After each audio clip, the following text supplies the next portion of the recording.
La charla que vamos a tener a continuación con nuestro invitado de honor, que es Youssef Foulet, se enmarca dentro del programa Crear Situacions 8, que es el programa educativo del Centro Santa Mónica.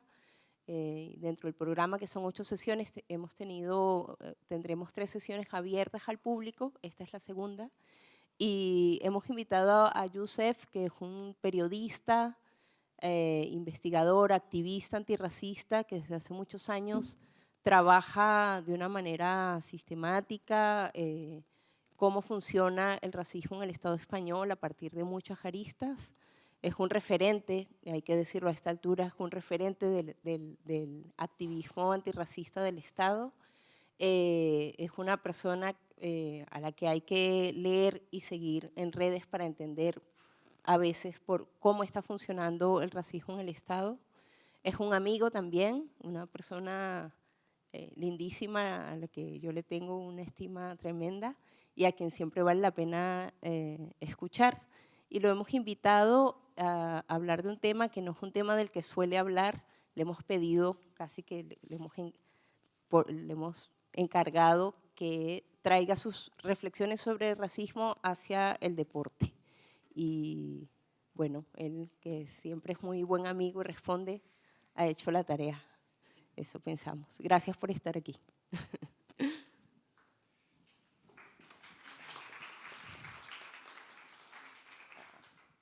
Muchísimas gracias, Angie, por esa presentación tan calurosa y tan bonita. Y espero estar a la altura. Bueno, muchísimas gracias por veniros una tarde de verano aquí a escucharme, con la cantidad de cosas que se hacen en Barcelona. Bueno, también mencionar que un poquito, o sea, me invitaron a participar en el contexto, ¿no?, de toda esta exposición, pero no me han lanzado a la piscina, ¿no?, sino como que me han ayudado, me han dado unas ideas. Y de hecho, he hecho una cosa súper básica, que ha sido coger lo que me han dicho y desarrollarlo. O sea, no he tenido que pensar demasiado. Y una de las cosas que me plantearon fue a raíz de otra de las exposiciones que hay, ¿no?, aquí, que es la del gol fantasma de Lamine. Y bueno, y a partir de ahí, pues, es que voy a ahondar un poquito en este título tan grandilocuente, pero que en realidad voy a intentar hacerlo de una forma lo más sencilla posible desde mi punto de vista. Y se me olvidaba, pero quería agradeceros a David y a Áñez por haberme traído aquí y por todo el acompañamiento que me habéis hecho hasta el día de hoy y el cariño. Que me parece que es muy valioso el cariño en estos días, ¿no? Siempre lo es, ¿no?, pero especialmente en estos días. Bueno, estoy súper nervioso, pero voy a intentar que no se note. Y para romper un poquito el hielo y empezar suave, bueno, más bien para empezar fuerte y con rabia, que siempre tenemos rabia, pero un poquito más, voy a poneros un vídeo que creo que tiene casi 30 años y, bueno, simplemente es para abrir este espacio. Ay, qué mal se me da esto. Así. Se ve muy mal porque se...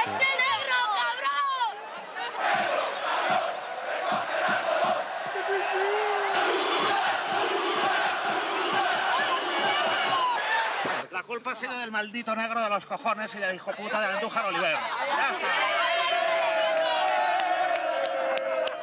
¡Barça, puta Barça, hijo de puta! ¡Polacos, hijo de puta! ¡El mejor Madrid! ¡Cucus Clan! Es un hijo de puta el árbitro, es un cabrón. Vamos a ir el domingo a machacar al negro, al hijo de puta esa Vallecas. Yo por lo menos. Yo quería hablar un poco del fenómeno de la violencia en los campos. Valencia. De la violencia. Sí, porque es normal, porque soy moreno porque soy parado como hoy y yo esperando que la gente vaya a chirar a mí y al Valento. Pero estoy no futbolista y no pasa nada porque a mí no me importa para nada. Estoy muy concentrado por mi partido, no, la gente la deja a la gente chirando, entonces no pasa nada.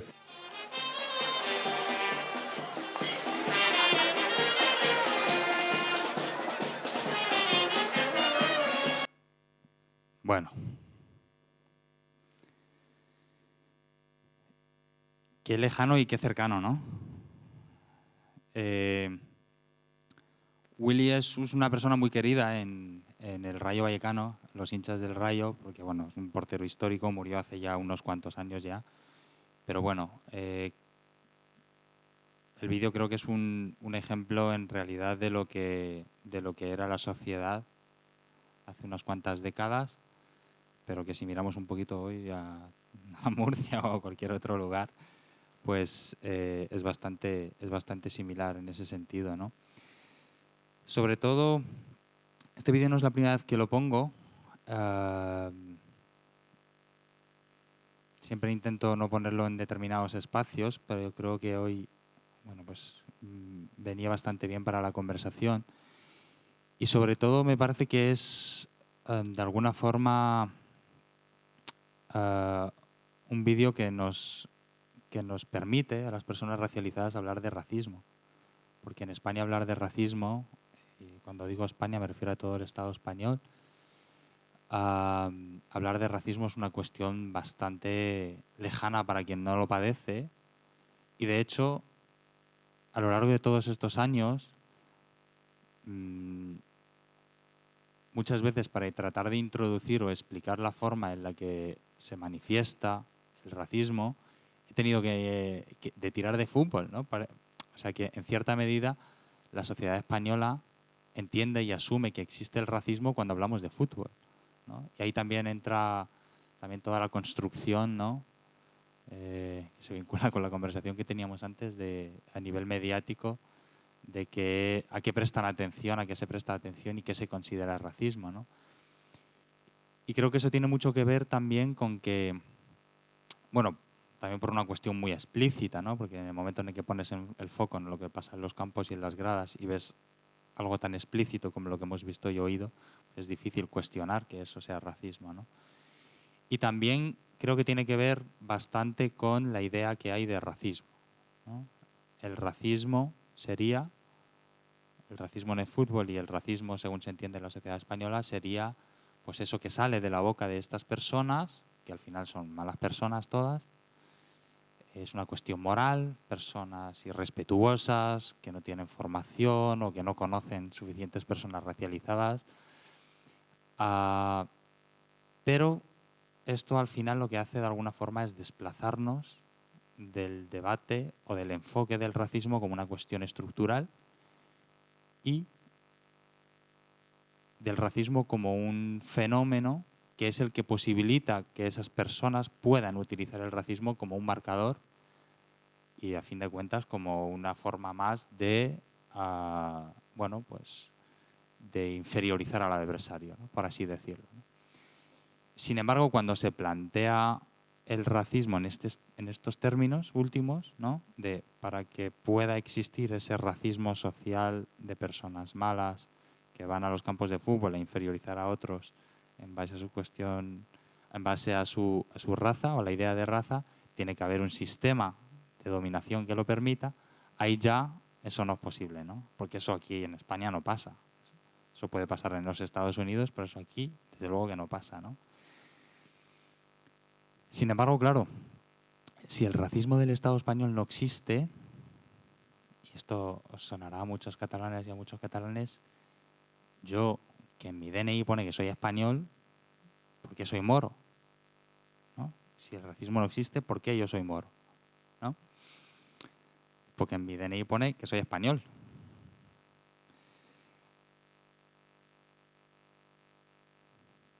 Son ejemplos antiguos, luego iremos a la actualidad.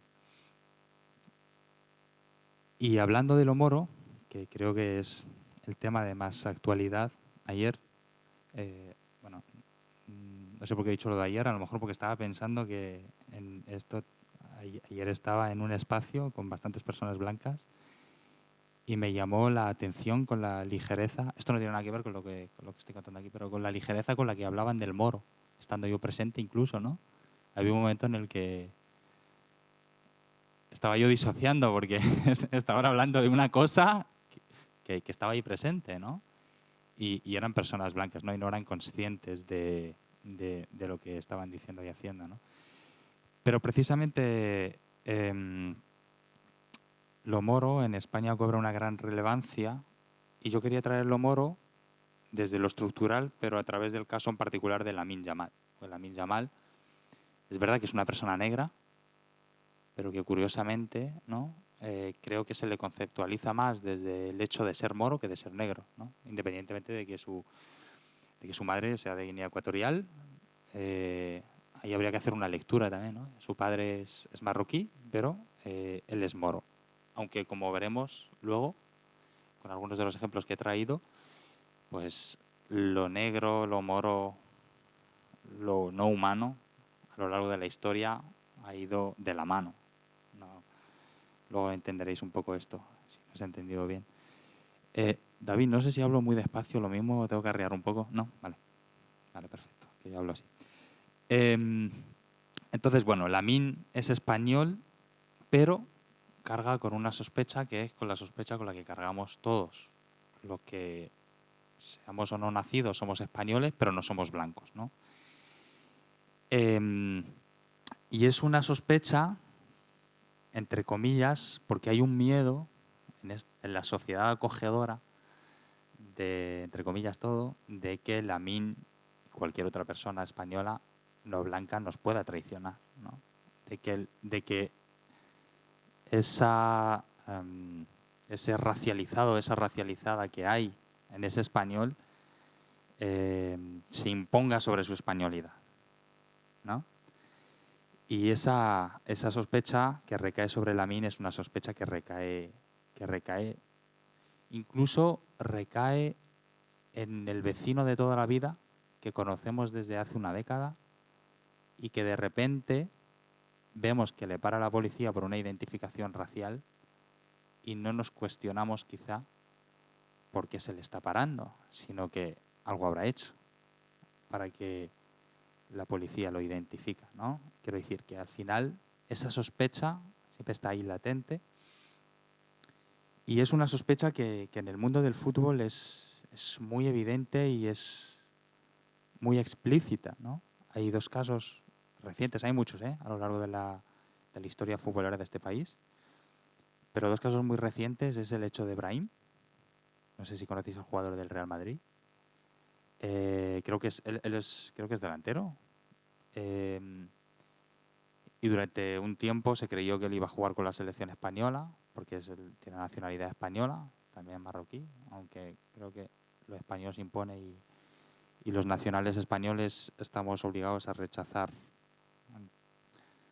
la nacionalidad marroquí. Pero bueno, él es español y marroquí y estuvieron ahí, a su parecer, vacilando con que si iba a jugar o no y al final se fue con Marruecos, porque ahí tenía garantizado que iba a jugar sí o sí, ¿no? La forma en la que se leyó eso a nivel mediático fue el de esa traición, ¿no? El jugador criado, entrenado, que ha subido en España y encima va y nos traiciona y se va a jugar con los moros, ¿no? Para ir a Marruecos, ¿no? Pero esto no es una cosa que le haya pasado solo a Brahim, como decía, también es una cosa que le ha pasado a Achraf Hakimi, que es el jugador del PSG, que él nació en Getafe, si no me acuerdo, que es una ciudad de Madrid. Él se crió en la cantera del Real Madrid, pero hubo un momento en el que él ha contado en Marruecos, en entrevistas que ha dado a Marruecos, que él decidió ir a jugar con Marruecos por todo el racismo que había sufrido a lo largo de toda su historia, de su vivencia. Esto no lo ha contado en España, lo ha dicho en entrevistas en Marruecos, ¿no? He intentado buscar el vídeo, pero no lo he encontrado. Y ahí también se le señala, ¿no?, esa ingratitud de esa persona que decide lo moro frente a lo que debería haber decidido. Y esto se le recuerda en todos los campos de fútbol. De hecho, sobre todo a raíz de que el último penalti que eliminó a España en el año 2022, creo que fue el que marcó él, pero a él en todos los campos de fútbol españoles se le grita traidor y terrorista. Esas son las dos cosas que se le gritan, traidor y terrorista, ¿no? Y lo de traidor, pues bueno, pues nos devuelve otra vez a esa ingratitud. Y me parece importante remarcar que ojalá, ¿no?, los jugadores de fútbol se explayaran sobre otras muchas cuestiones, ¿no?, pero especialmente sobre el racismo que padecen, porque nos permitiría entender un poquito, como ha hecho Achraf Hakimi, que se ha tenido que ir a Marruecos para hablar del racismo que sufrió, que en realidad lo que les expulsa de jugar en estos equipos es ese racismo que viven, ¿no? Y aunque luego al final lo diré, yo me imagino a Lamine o a Nico Williams, que Nico no hablo de él, no voy a hablar de él, pero yo me imagino a Nico en el vestuario con todos esos chavales, con todos esos jugadores de fútbol que tras ganar gritan Gibraltar español o yo, bueno, como tiene que ser para dos chavales, ¿no? Moverse, ¿no?, en esos espacios, los chavales negros, ¿no?, racializados. Entonces, bueno, este racismo no solo expulsa, como les ha pasado como le ha pasado a Achraf. Brahim no ha hablado directamente de racismo, entonces no lo voy a decir, pero también es un racismo que les niega cualquier parte a la que ellos quieran agarrarse para hablar de lo marroquí, de lo magrebí, de lo norteafricano, ¿no? Y de hecho, ahí tenéis, o sea, el vídeo, no he encontrado un vídeo de mejor calidad, es una captura de un vídeo, ese es Lamine con 15 años, que ahora que me doy cuenta es la imagen de un menor aquí difundiendo, no lo había pensado hasta ahora. Y en ese vídeo, o sea, os pongo en contexto, estoy hablando del partido España-Marruecos, año 2022, aquel cuestionado mundial en Qatar, porque ahí no se respetan los derechos humanos, en el que Marruecos elimina a España en la tanda de penaltis. Y él era un crío que todavía jugaba en el filial.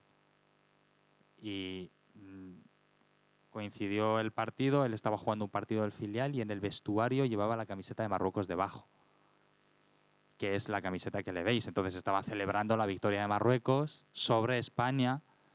Y este vídeo no vio la luz hasta que la selección española dijo que Lamine iba a ser jugador oficial de la selección española, ¿no? Entonces, claro, hubo un montón de nuevo traidor, cómo se va a confiar en una persona que celebra la derrota de España, ¿no? Y toda una serie de insultos y de mensajes que os podéis hacer una idea, ¿no?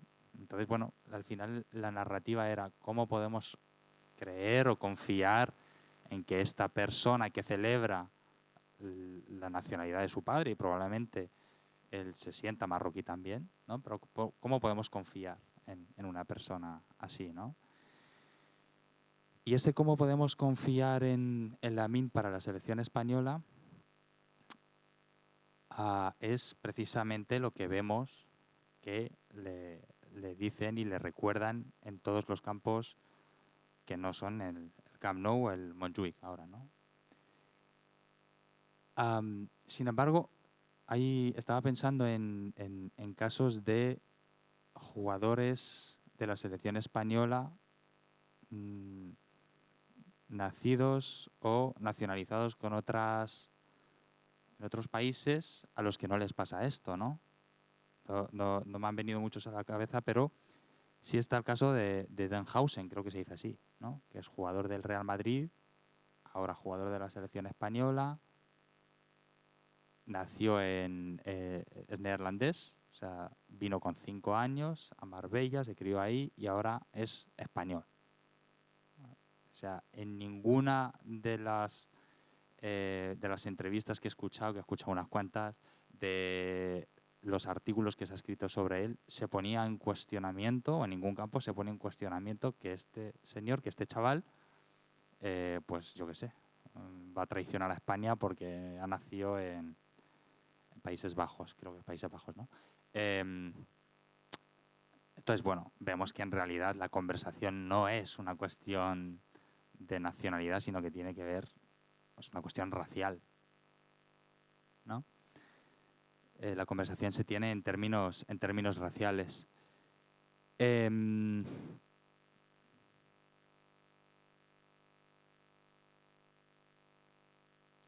bueno, precisamente por tener esa conversación en términos raciales en la representación de Lamin, es que el problema que tiene Lamin no es un caso excepcional de Lamin, sino que tiene que ver con esa representación que decía de lo moro y la representación de lo moro en el Reino de España, ¿no? Y cómo ha sido esa representación de lo moro en el Reino de España durante los últimos 5 siglos.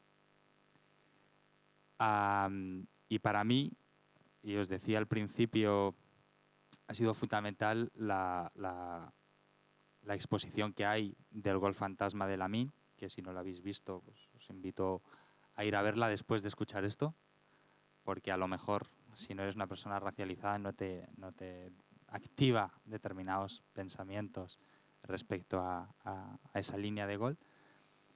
Porque al final el planteamiento que hace esa exposición, y os hago spoiler, lo siento mucho, es si fue gol o no fue gol.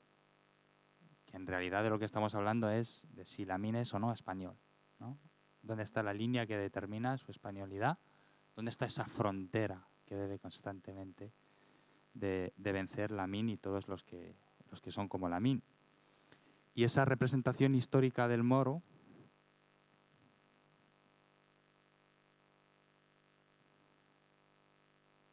creo que he tenido aquí, esto tiene que haberlo puesto antes, así que ya no lo voy a poner. Vale. Ese es el Gol Fantasma, ¿no? Que es muy interesante también la exposición que hay sobre cómo se genera, cómo vemos aquello que queremos ver en función de nuestros condicionantes, ¿no? Os invito a ir a verla. Es importante, ¿no?, la representación histórica del moro. Bueno, podemos llamarlo moro, podemos llamarlo...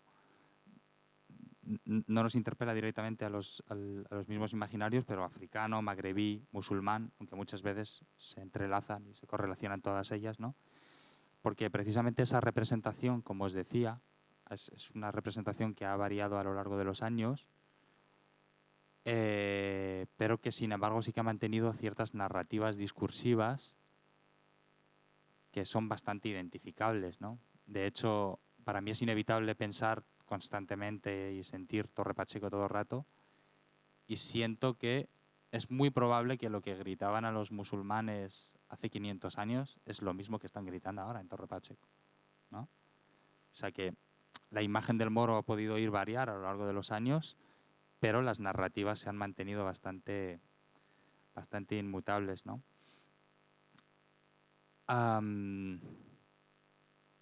Y por supuesto, hablar de Torre Pacheco, es imposible hablar del contexto actual sin hablar del racismo antimoro y de la islamofobia, que son constitutivos del Estado moderno español, como lo son los pogromos.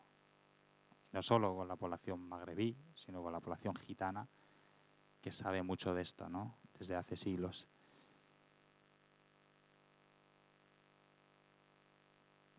A mí también me evocaba lo de Torre Pacheco, me evocaba a estas imágenes automáticamente, ¿no?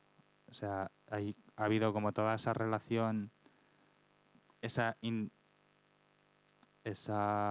¿cómo lo digo? Esa intencionalidad de vincular de manera interesada lo que está pasando con una cuestión de la ultraderecha por parte de todos los partidos políticos. O sea, la izquierda, que se considera que tiene una sensibilidad mayor respecto a las cuestiones raciales, no está hablando de racismo estructural, no está hablando de racismo antimoro, no está hablando de islamofobia, está hablando de ultraderecha. El problema es la ultraderecha. Los que estaban pateando durante la pandemia, un poquito después de la pandemia, a los críos que estaban en las playas de Melilla, eran creo que era Ceuta o Melilla, bueno, de Ceuta, perdón. Eran militares. O sea, intentaron un grupo de chavales entrar y se mandó a militares a apalearles, ¿no? A mí me genera esa vinculación, ¿no?, entre lo que está sucediendo en en Torre Pacheco supuestamente la ultraderecha únicamente, y el funcionamiento normalizado de las instituciones del Estado español. Y podríamos hablar de militares, podría haber puesto cualquier ejemplo del funcionamiento o la actuación policial. Pero bueno, para que esto sea normal en nuestra retina y para construir ese Estado moderno español que mencionaba, ha hecho falta, ¿no?, construir esa otredad, ¿no?, esa deshumanización que nos llega fundamentalmente a través de esas categorías, moro, musulmán, también otras categorías coloniales como negro, gitano, sudaca, inmigrante. Que bueno, que tienen esa funcionalidad, ¿no?, de homogeneizar y de deshumanizar y de ubicar en el centro, ¿no?, lo que es lo normal, lo normativo, lo blanco, lo masculino, lo cristiano, ¿no?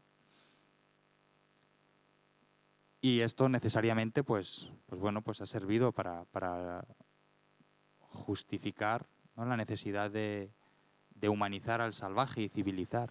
¿Por qué digo esto? Porque esta narrativa que estamos viendo hoy en día es una narrativa histórica. O sea, lo que estamos viendo en Torre Pacheco es la consecuencia del relato de la expulsión y de la masacre del moro musulmán de la península ibérica. Y es la consecuencia también de la narrativa que ha permeado en la sociedad hasta el punto de que consideramos que es lo normal que exista una festividad en Jaca que consiste en pasear con supuestas cabezas cortadas de reyes moros vencidos. O que creo que era en las Islas Baleares, existan lugares donde hay cabezas de moro, que es cap de moro, que ahora son esculturas, pero antes estaba la cabeza del moro de verdad, que eran aquellos moros que trabajaban como sirvientes, como esclavos, aquellos que se quedaron posteriores a su expulsión. Y, por ejemplo, esta en particular se dice que es la cabeza de uno de esos moros que se rebeló contra su amo, lo mató, y para disciplinar al resto de moros le cortaron la cabeza y la colgaron en lo más alto de la calle, ¿no? Y ahí está todavía, ¿no? Entonces, ¿cómo es posible que seamos capaces de distanciarnos de esto y que no forme parte de nuestro acervo, de nuestro pensar, de nuestra forma de ver al moro, al musulmán, ¿no? Y otro de los procesos que han permitido solidificar esa narrativa de civilizar, de humanizar, es el colonialismo, ¿no? Y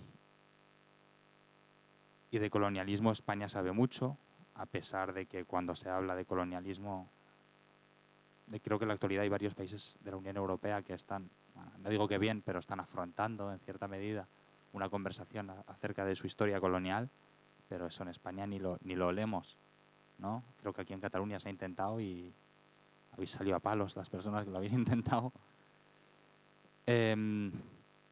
Yo soy de una zona, y ahora voy a hablar de mí, que es lo que más me gusta, de una zona de Marruecos, bueno, Marruecos, espero que no haya ningún independentista rifeño por aquí, pero de una zona que forma parte actualmente de Marruecos, que se llama el Rif, y que es una de las últimas colonias españolas. Que es una cosa de la que es un lugar del que se sabe muy poco. De hecho, se sabe más de cualquier país europeo a cientos de kilómetros, a miles de kilómetros, que del Rif, que está aquí al lado, ¿no? Y es un lugar que fue colonizado por el Estado español, por el Reino de España. Y es un lugar que en su momento, bueno, no generó grandes beneficios económicos, pero generó una industria principalmente para empresarios catalanes y vascos. Que yo cuando vengo a Cataluña y cuando voy al País Vasco me dicen, nosotros no somos como el resto de España. Pues díselo al rifeño de hace 100 años. Y no, es importante, ¿no?, la forma en la que se cuenta y se proyecta la historia. Lo han llamado protectorado porque, claro, no se fue a masacrar a la población rifeña, se fue a protegerla. No era un colonialismo. De hecho, una vez sacamos este debate en Cadena SER y estaba, ¿cómo se llama?, Margallo, que se ha retirado hace poco, dijo, no, eso no fue un colonialismo, eso fue un protectorado, ¿no? Bueno, y claro, España, pues, en un momento de decadencia colonial, estaba perdiendo sus colonias y como el resto de sus homólogos occidentales, pues necesitaba mantener esa presencia en África, y qué mejor que hacerlo pues humanizando, ¿no?, a los rifeños, civilizando a los rifeños, ¿no?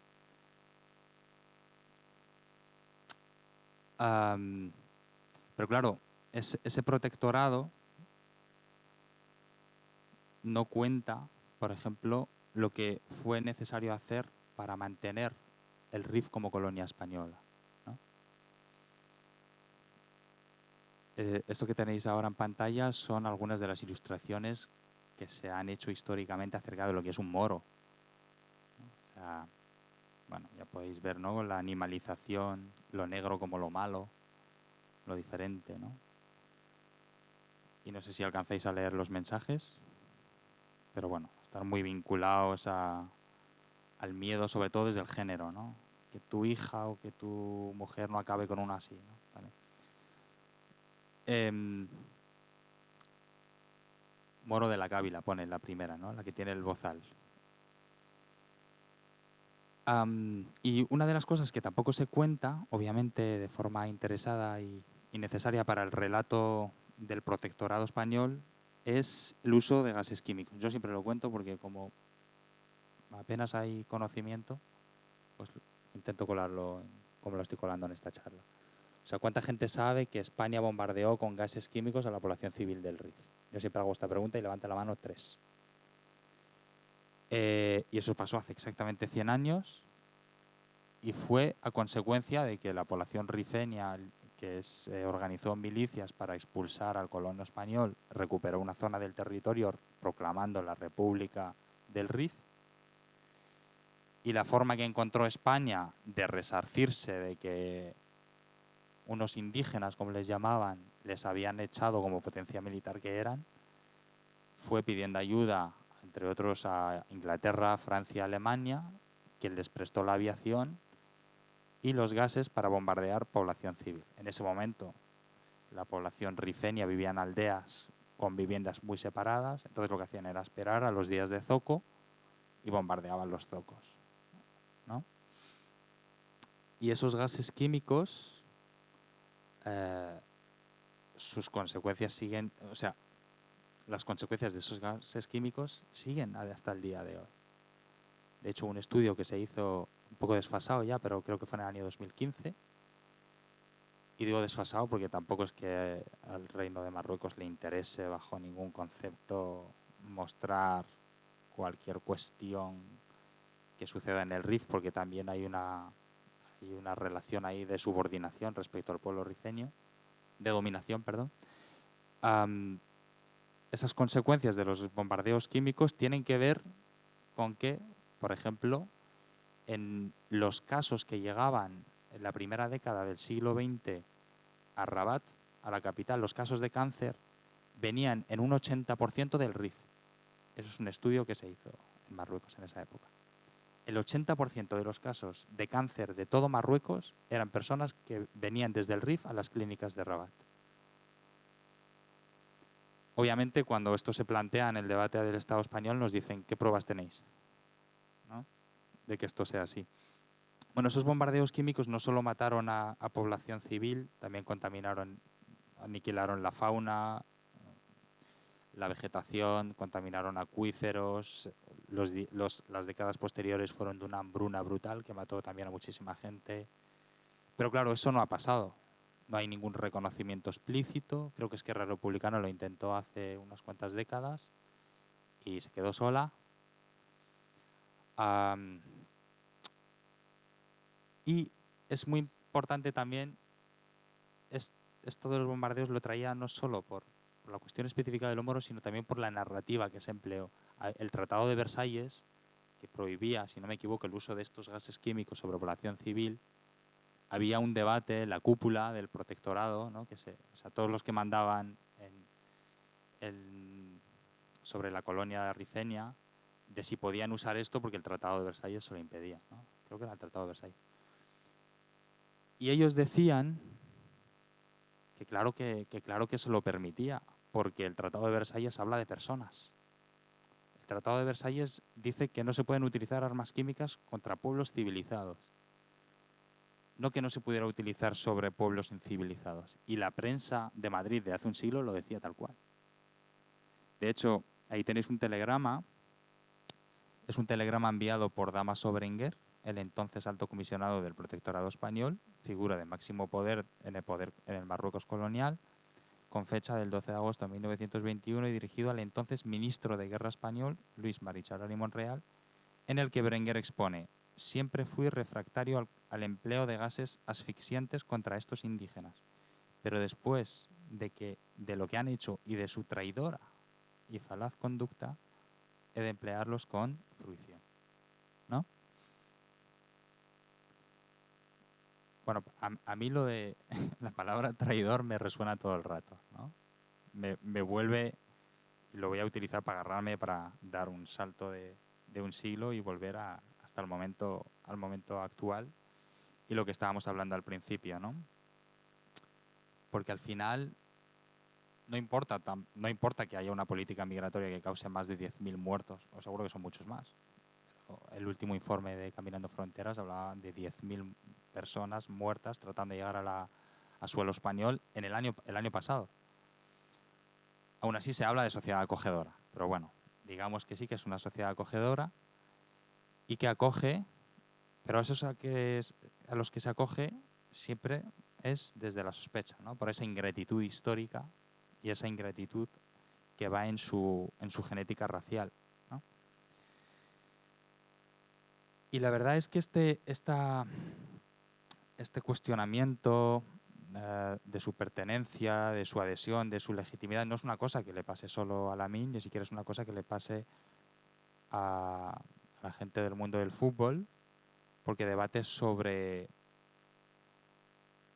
cuestionamientos sobre la adhesión a la españolidad, a la blanquitud, los hemos tenido sobre Ana Peleteiro, ¿no? Que ella subió un vídeo cuando, bueno, pues eso, ¿no? Le negaban, ¿no? que fuera española y que realmente se estuviera entregando a la causa española, como decían en ese momento. O un caso más visible también, vinculado con lo que estamos diciendo, es el de Mohatir, que es ese corredor, ese fondista que superó una de las marcas del récord mundial. Y lo que dijo otro corredor es: qué pena que lo hiciera un tío que se llamara Mokatir, ¿no? Porque claro, y esto ya es un poco complejo porque es parafraseando a la ultraderecha, ¿no? Pero el único moro que les gusta es Raúl Moro, porque se apellida Moro, no porque sea moro.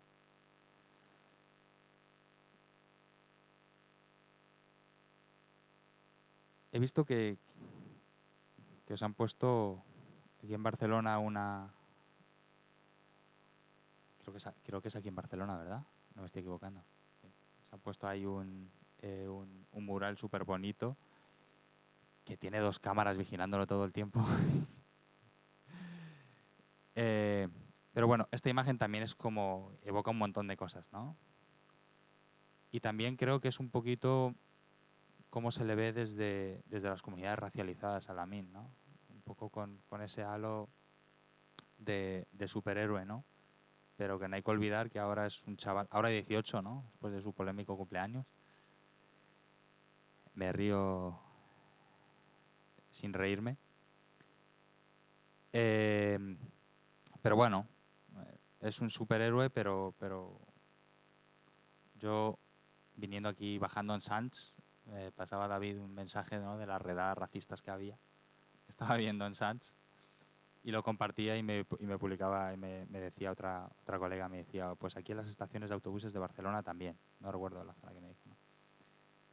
Entonces, bueno, es normal que para cierta juventud Lamine se ha visto como un superhéroe, porque a pesar de lo que tenemos, ¿dónde está, no? Y además no es un chico cualquiera, es un chico que no reniega de sus orígenes, de su barrio, de su identidad de ecuatoriano-guineana, marroquí, con lo que implica hacer eso en un sistema que constantemente te empuja a negar y a rechazar a los tuyos y lo tuyo, ¿no? Y yo creo que tiene más que ver con eso, ¿no? Con esa visión de superhéroe. No sé con qué motivo pintó este mural. Ni siquiera sé si tiene que ver algo con la película, la serie esta, con la película de Superman. No lo sé, puede que sí, no lo sé. Pero bueno, para muchos es una persona que a pesar de todo ha triunfado, ¿no? Y por eso es un super Lamine. Pero también esto me invita también a pensar o a prestar atención a lo que se dice de Lamine desde los diferentes sitios, ¿no? Y hemos visto un poco lo que se dice de Lamine desde el racismo más exacerbado y explícito, pero hay una progresía que también lo identifica de una forma, un espacio progresista que identifica a Lamine Yamal como un migrante ejemplar, como un moro integrado. Y normalmente son personas que no ven razas, pero que ven en él un ejemplo de superación, ¿no? También hay una óptica del propio sistema capitalista y racista que describe a Lamine como el ejemplo de lo que el capitalismo busca, ¿no? Si tú buscas tus sueños, lo puedes conseguir. Que lo único que se interpone entre tus sueños eres tú, ¿no? Tu contexto no eres tú. Si lo quieres y lo piensas fuerte, lo consigues. Un poco como diría Yados, ¿no? Hacemos unas burpees si queréis. No. Pero sin embargo, ambos planteamientos, ¿no? Creo que tanto el de ese sistema que lo ve como un ejemplo de que los sueños se cumplen si lo piensas muy fuerte, y de esa progresía al final lo que están haciendo es cosificar, ¿no? Cosificar a este crío. Y también nos dan un ejemplo, y creo que también es una forma de disciplinamiento social y de disciplinamiento racial, en este caso, de lo que tiene que ser un buen moro. No un buen español, un buen moro. Porque su españolidad está en cuestionamiento todo el tiempo, ¿no? Y cómo tenemos que ser para llegar a ser, ¿no? Como la línea esa del gol. Aunque luego sabemos que nunca llega a ser del todo. Entonces, bueno, volvemos un poco a quienes ven a Lamine como un super Lamine, quienes le ven como, bueno, en cierta medida, como un ser humano, ¿no? Como un semejante, como una persona que ha sido capaz, con el apoyo de su madre de Guinea Ecuatorial y de su padre marroquí, de vencer esas fronteras que impone el racismo estructural, ¿no? Y es precisamente por eso, ¿no?, que se le ve como un ejemplo. Y ya que hablamos de fronteras, voy a hablar de nuestro querido amigo Marlaska para terminar, ¿no? Porque las fronteras, ahora me voy a poner Happy Flower, las fronteras y los muros se pueden derribar. De hecho, hay unas declaraciones recientes de Félix Bolaños, Félix Bolaños, ministro de la Presidencia, que salió después de años de negociaciones por el Brexit, salió y dijo, los muros se pueden derribar, y lo hemos hecho. Hemos derribado el muro de... Y de repente dice, Gibraltar, el muro de la línea. O sea, que las fronteras se pueden derribar, y lo dijo tal cual, ¿no? Y claro, y yo pensé, sí, depende, ¿no? En la línea de la Concepción, pues es probable que entre tú y el Reino Unido, entre España y el Reino Unido habíais llegado a un punto en el que por interés, al final dos sois países súper blancos. Y es muy fácil derribar esa frontera, esto es relativo, pero entendedme, porque en paralelo, pues vuelvo otra vez a Torre Pacheco, ¿no? Y estos días, escuchando a Marlaska, decía una cosa sobre las fronteras que es absolutamente opuesto a lo que decía Bolaños, ¿no? Marlaska decía que bueno, para empezar, le preguntaban cómo se puede luchar contra el discurso de la ultraderecha, ¿no? Y él decía que reforzando la política migratoria. ¿Y cómo reforza pues esa política migratoria? No le vale, ¿no? Con la militarización de Ceuta y Melilla. Él habla de adelantar las fronteras.